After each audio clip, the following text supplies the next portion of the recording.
This is an iHeart podcast. Guaranteed human.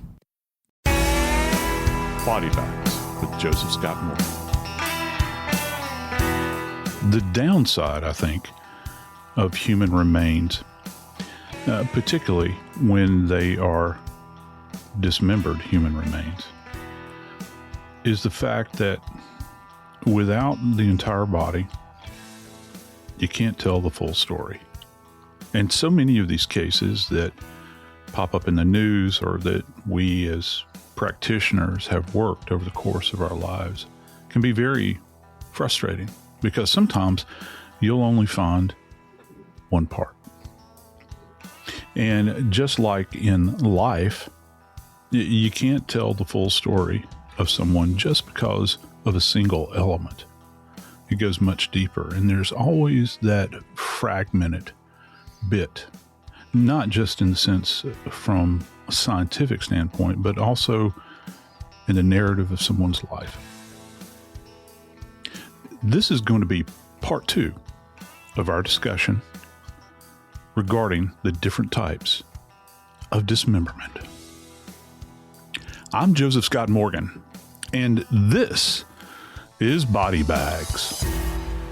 We're back at it, Brother Dave. We're back at it. We've talked about 3 different types. There's 5. And in the first segment that we cut the other day, with the first 3, we kind of touched, I'm not going to say lightly because it wasn't lightly, but we went into the different types from that perspective. And of course, the most common is what's referred to as defensive dismemberment. Right. Where I think that many people that engage in this behavior, they suddenly have this epiphanal moment with, oh my Lord, what in the world have I gotten myself into? And they're trying to, split the body up so that they can get as much distance between themselves and the body, and maybe deposit it somewhere just to get away from those things that are going to tie them back to some kind of horrendous case. And listen, there are actually cases out there, Dave, where the person did not necessarily have a hand in the death of the individual. And I'm actually reflective right now, and forgive me, I can't remember the guy's name, but there was the guy that was the attorney, and his dad is also kind of a defrocked, or however you want to put it, judge. And they had moved to Florida from Michigan, and the dad was like up in his 70s. The son and the dad were doing coke together. Oh yeah, I remember. You remember that? And yeah. the dad, the son panicked. I think that the dad had a massive heart attack, which doesn't surprise me. I mean, he's up in age and he's snorting coke with his son, and the son actually dismembered the dad. Yeah. And the head is gone forever and ever. Amen. They still haven't located the head. And he was charged, I think, and I remember covering that trial on Law and Crime. He was charged in the case, but he was only found guilty of, abuse of a corpse, I think is what it came down to. So not all of these cases actually involve, a homicide, unlike the case we're just coming off of with Brian Walshe.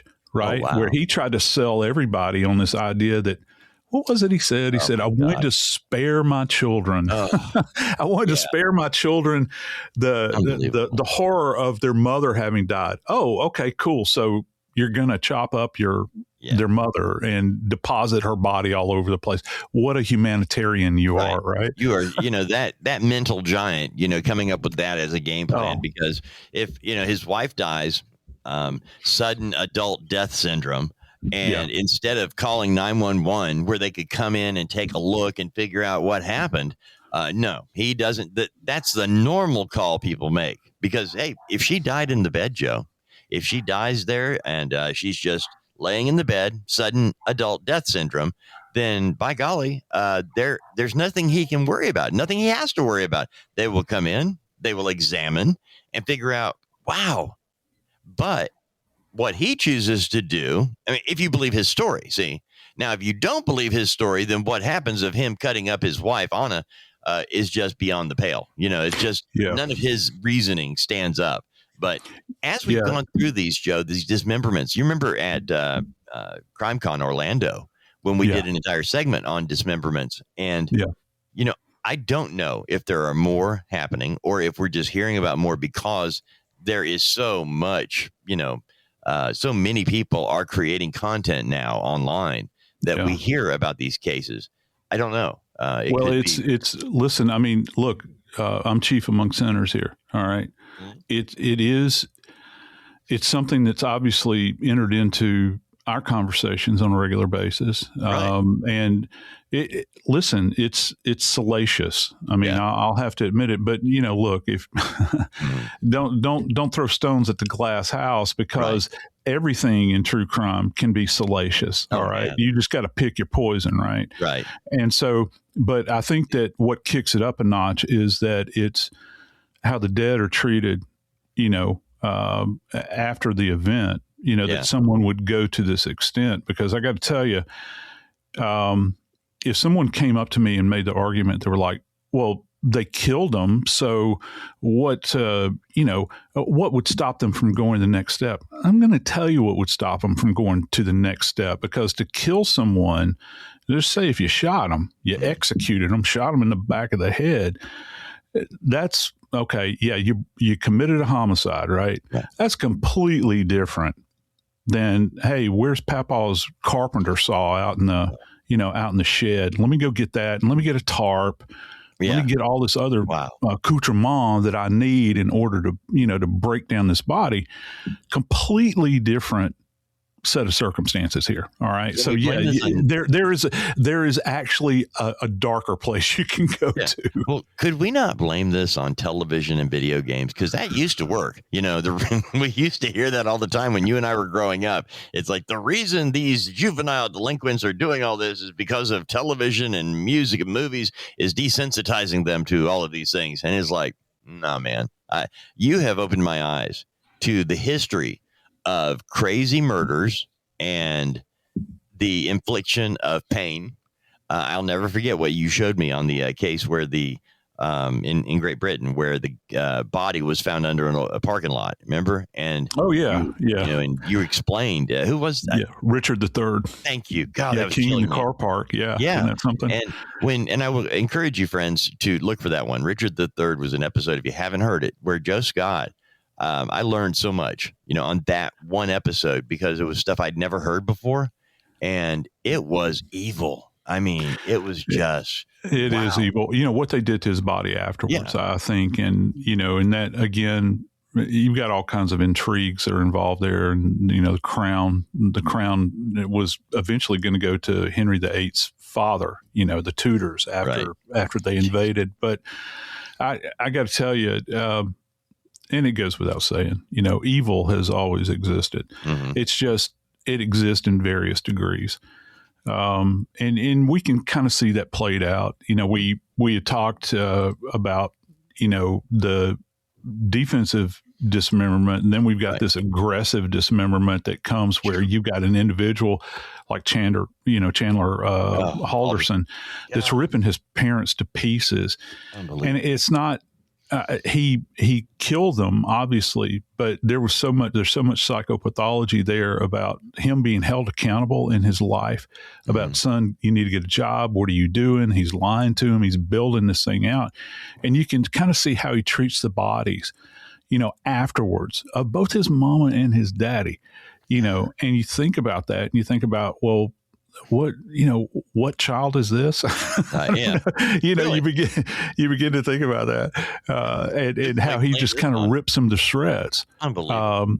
And trying to go around feigning, well, have you seen my mom and dad? I can't find them anywhere. Have you seen my mommy? Yeah, you're 20-something-year-old idiot. It's despicable. It's ridiculous, and and then you've got I think this other element here that we had talked about, the idea of offensive dismemberment.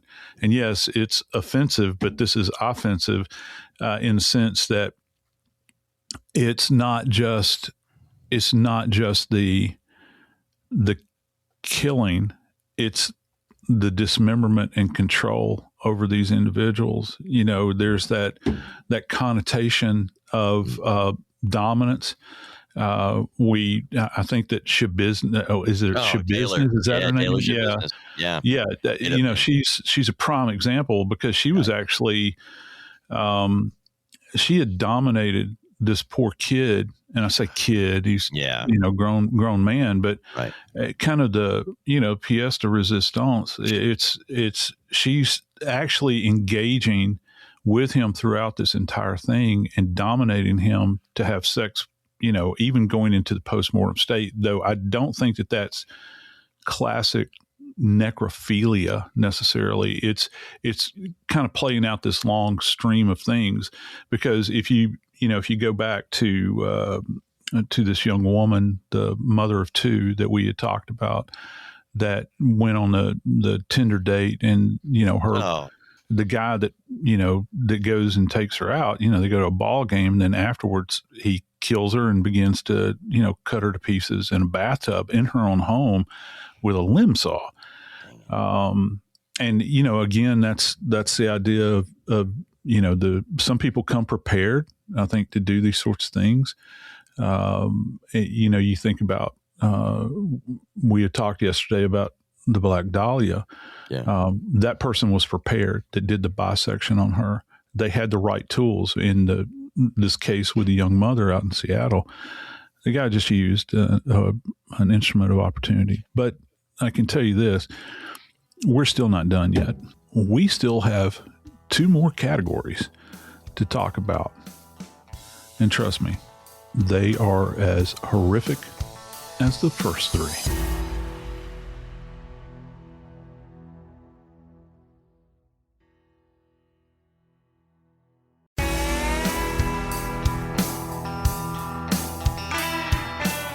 Dave, sometimes when you work in forensics and you get to meet people nationally, not just like in your own little jurisdiction, because we're kind of enslaved to our jurisdiction. That's where we work. You don't get out of the house much. All right.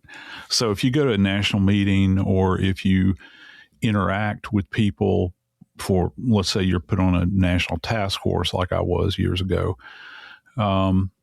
sometimes you'll come across some of the most fascinating types of people.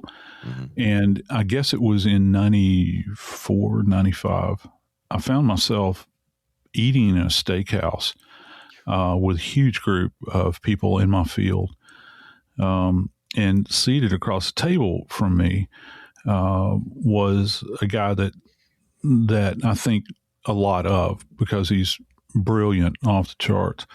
I'll put it to you this way. This guy is so smart. He actually got his MD because he was a forensic pathologist.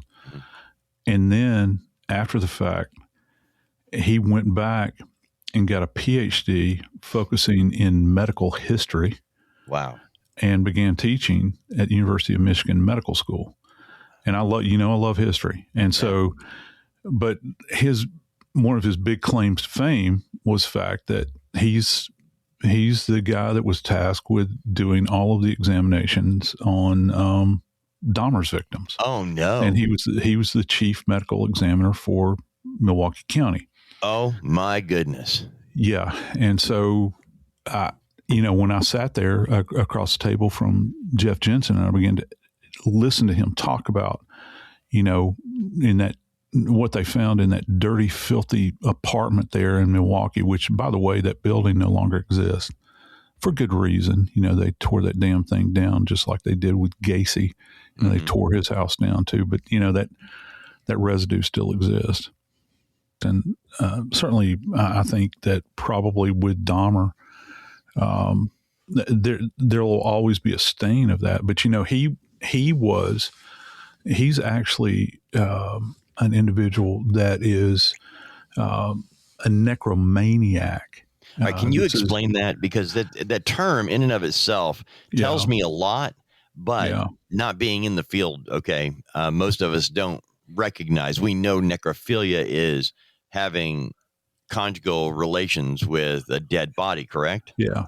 All right. Yeah, it is. And there's a real dark side, obviously, to this because, well, they're absenting the, I don't know, the life so that they can take the body and do with the body what they want. Wow. Okay. And here's the real, kind of grotesque thing. There's so much to choose from, right? It's like a buffet. Really? Wow. They're still involved in this behavior, even to the point where bodies will be in states of decay and still engaging in this behavior, which is one of the more fascinating things about, again, not necessarily my bailiwick, but you have to begin to talk about things like the psychopathology here. After you have taken a body and essentially, particulated the body,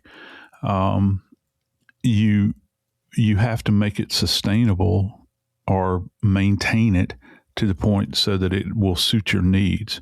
It's the ultimate, I use the term, I think in the first episode, objectification, where a body is actually taken and turned into a plaything. And that, that's what happened with Dahmer, and all of these young men that he essentially, killed up there in that apartment. Bits were everywhere, and he actually chronicled his activities. There were a number of Polaroid photographs that he had taken back in the day of Polaroid.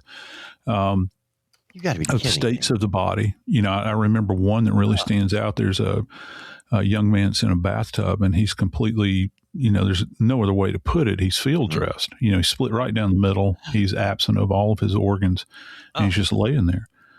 And then, you think about it gets into this sphere. It's like with this necromaniac dismemberment, there is not just objectifying the body, but there's an element with some of these cases that goes to ingestion of bodies as well. Where, with Dahmer, he was famously known as cannibal. And of course, another famous or infamous resident of Wisconsin is going to be Ed Gein.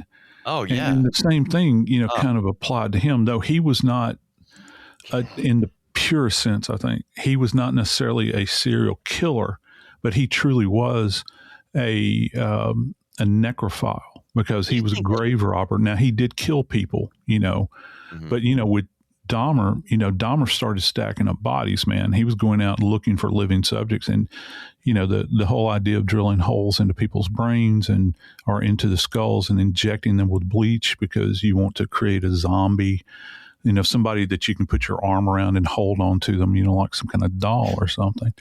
Do you think Ed Gein, we did an entire episode on him, but do you think that Ed Gein has a lot more victims that we don't know about? Yeah, I think that could be a possibility. The only thing that, for me, when you look where Plainfield, Wisconsin is, right, still to this day, all right, and I urge anybody to go check it out on a map. It's not like he's living in the greater Milwaukee area. Right. Okay. Because, and he, old Ed didn't get out of the house much. Okay. Yeah. And we all know the story about his mom and, all the stuff that, of course, that book Psycho was based on. Wow. Where he's got this dependency upon his mother. He didn't leave her side much. And I would think that in a population as small as Plainfield and that little county up there, you would really notice if there were a lot of people going missing, that would be associated with a serial event. Now, they did find items of clothing around the house. I think that there were, let's see if I can get this right. I think that there was, young girls' clothing that was found in the house. Right. And I don't know that they were ever able to specifically tie that back, to anybody. Wow. Isn't that shocking? I mean, for real. Yeah.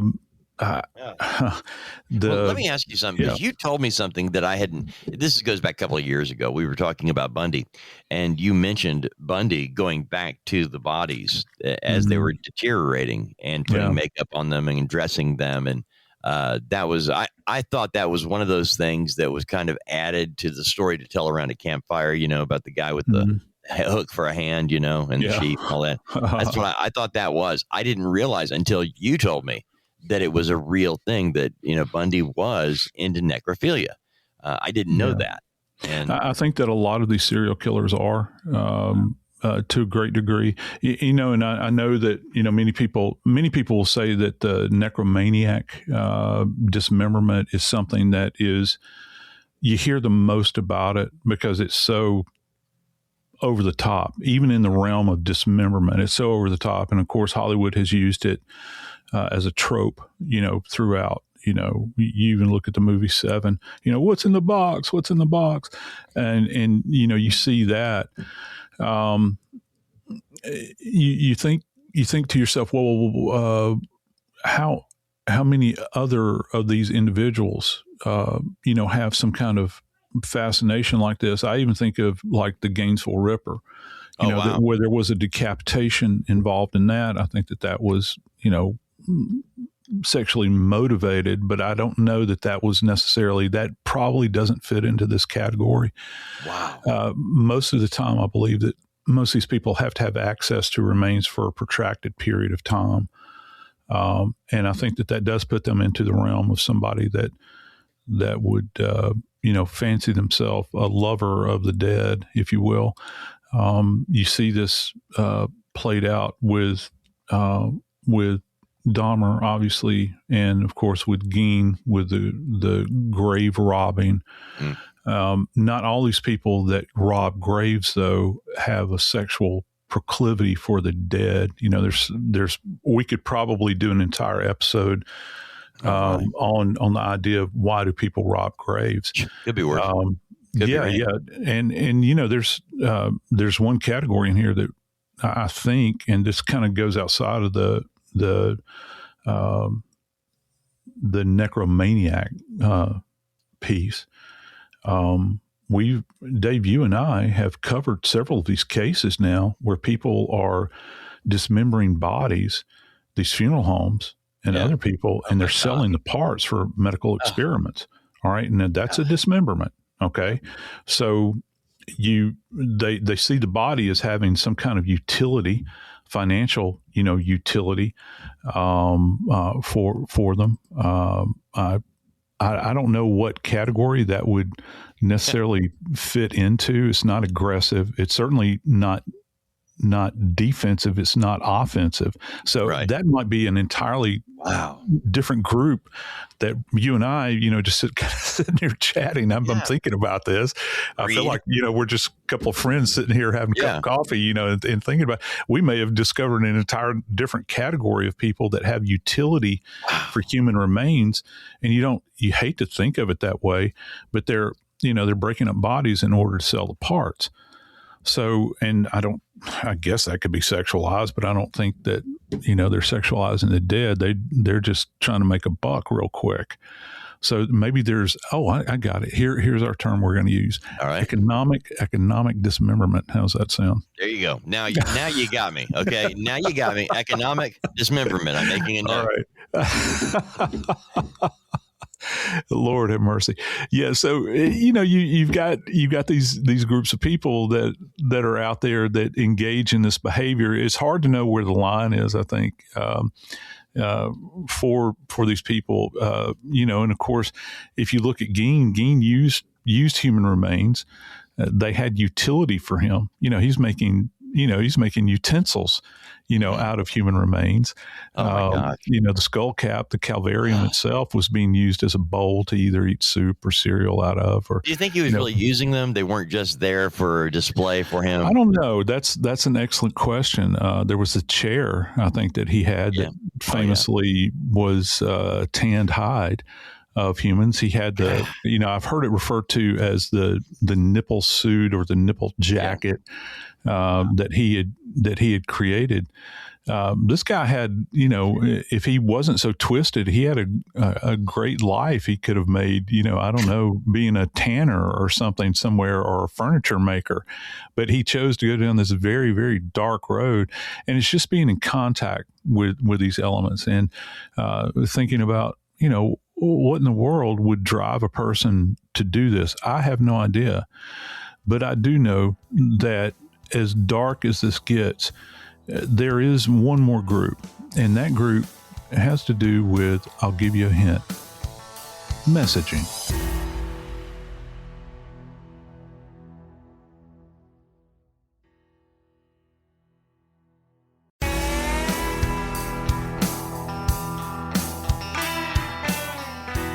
Some time ago, Dave, you and I had discussion about, it seems like methodologies of execution or something. There was an episode that we did that was like that. And I want to kind of take us back in time real quick, because this has direct bearing on this next category of dismemberment that we're going to talk about. Back when, I guess it was 1650. No, it had to be before that. Give me one quick second. Let me reference this. It was 1649. Charles I of England, King Charles, was taken into what's called the banqueting house, which is not too far away from Parliament. And he was led out onto a scaffold, and he had his head chopped off. Well, his head was chopped off essentially at the direction of several people that found him guilty of a variety of things, offenses against the English people. But chief among these was Oliver Cromwell, and Oliver Cromwell had led this kind of puritanical revolt that where he goes through, and it ended in they had a horrific civil war. Civil wars, of course, are the most brutal wars that you can possibly have, and even going over into Ireland and killing people that were Catholic, and and going up to Scotland and killing people up there because of their religion and all this sort of thing. Well, King Charles's son, King Charles II, was actually spirited away, and he lived in exile. And Oliver Cromwell became the Lord Protector of Great Britain or England, and his son did too. His son succeeded him. Well, when the son died, King Charles II came back, and promptly what King Charles II did was they dug Oliver Cromwell's body up. Wow. They took his corpse and cut his head off, and I think they dipped it in tar and they put it on a spike and put it out for public display so that everybody could see it. No feathers? Just tarred him? Wow. So people are gonna walk by and see this dismembered head on a stick and just walk by and say, "Hey, Chuck." Yeah, they may have, or Charlie. I don't know. Old Charlie.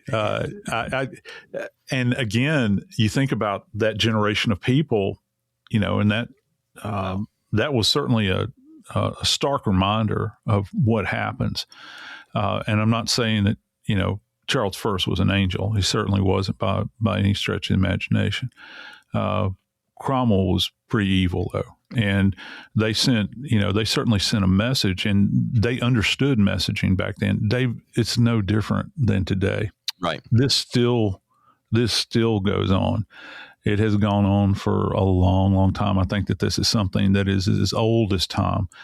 We see how many terrible horror movies have we seen over the years where you'll see a skull sitting up on a stick, and automatically you see the skull and the stick, something's afoot here.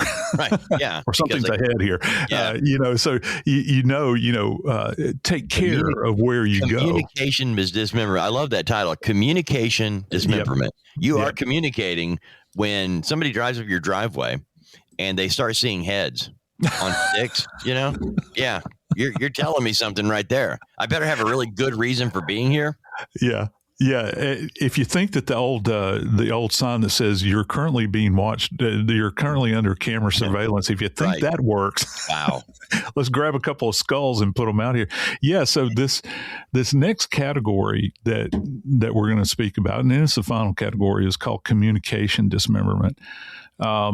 There are any number of things that have happened over the years, from and this is kind of interesting. People that have been kidnapped, and this does happen, where they will cut off a finger and they will send it to people. That's not just something that you see in the movies necessarily. One of my favorite movies, of course, The Big Lebowski. They send the pinky toe with the green toenail paint. But yeah, in all seriousness, you do send a message. This is, unfortunately, I think probably for us, what we will really, know this, or we can reflect on this, is how it's used in Latin America currently by many of the drug cartels. There's a scene in, I don't know if I think it's one of the Sicario movies, where they're down south of the border, and Del Toro's character, makes mention of the fact that, and I might be getting this mixed up, but when you see a body, they're not necessarily guilty of anything. It's just a local that they're sending a message, and there will be children there too, that, where the bodies are dismemberment and put up for display, that we control this area. Mm-hmm. Well, that makes sense, Joe. Some people need to be told directly who's doing what to who. And I'm going to be honest. If I'm a visitor, if I'm in Central America on vacation and I'm tooling out to my cabana and I see heads that are on the end of a stick on my path, I'm going to turn around and go back. I'm going to realize this is not my vacation hotspot, and I will leave. Now, for those living there, it means something totally different. It means, well, your brother and sister are now dead. You're next. I mean, yeah, that's what they're doing. They're communicating with, and I'm not trying to be flippant, but that's what they're doing. They are communicating with body parts. Yeah. I think one of the more striking things that, we covered, do you remember, we covered the, Lord have mercy. What was the case? It was just across the border where they had a huge rendering down plant of where they were getting rid of bodies. Wow. And people knew what that spot was being utilized for. Yeah. But I think that one of the cases that really jumps out to mind, particularly the American mind, or other travelers from abroad that wind up, along the Yucatan coast, was this butchery that took place in Cancun. Because so many people, it would be hard to find somebody, I think probably in my friend group, that hasn't been to Cancun, Cozumel, because it's an easy trip. It used to be really cheap, to go down there. Dave, I got to tell you, yikes. I don't know if I'm going to be hopping on a plane to go down there, because it seems to be so unstable. Let me give you the opening line from a reporter out of the area. It says this: arrests made in Cancun after 5 dismembered bodies found in taxi, 3 other victims dumped in a shallow grave, Prosecutors said Monday they have arrested 6 members of a drug gang in the Mexican resort of Cancun that allegedly killed and hacked up 5 people with a machete and dumped 3 other victims in a shallow grave.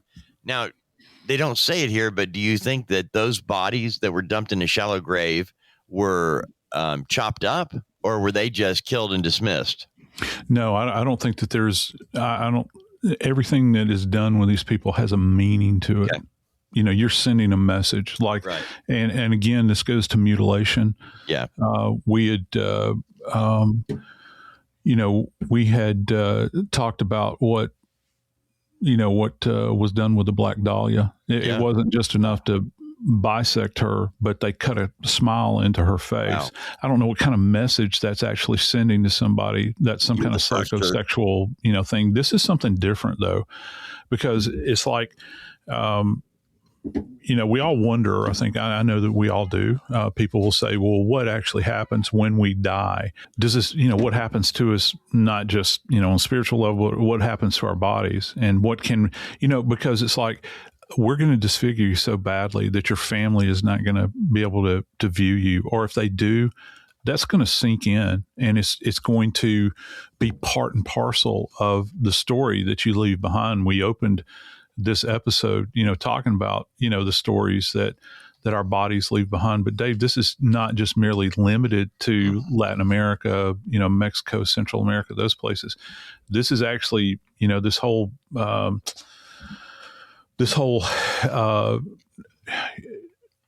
don't know.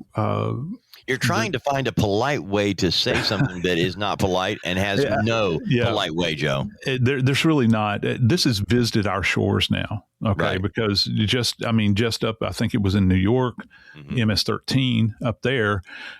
We've got these cases. I think that it was four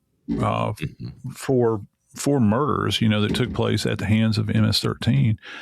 And it's not just them, it's their henchmen that are involved in this as well. And this is messaging. I remember, talking to a few people up in New York that are in law enforcement in various areas of the state, and they were expressing how simple life used to be when they were just dealing with local gangs. And this is a totally different animal, that they have to deal with now with these international gangs that are in this environment. And they do business in a completely different way than we do in our American mindset.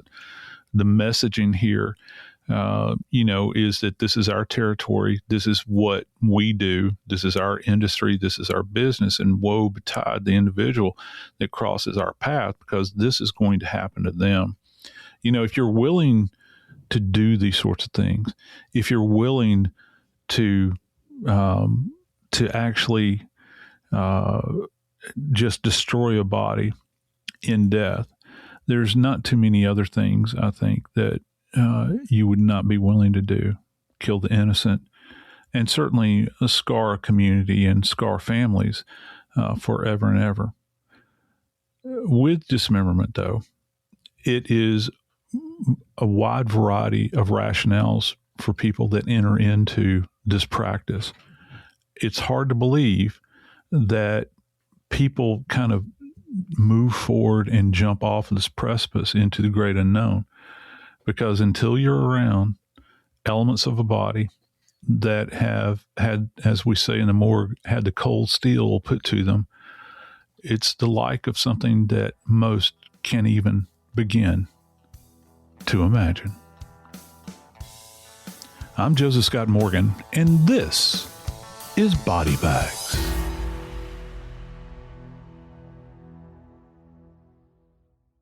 This is an iHeart podcast. Guaranteed Human.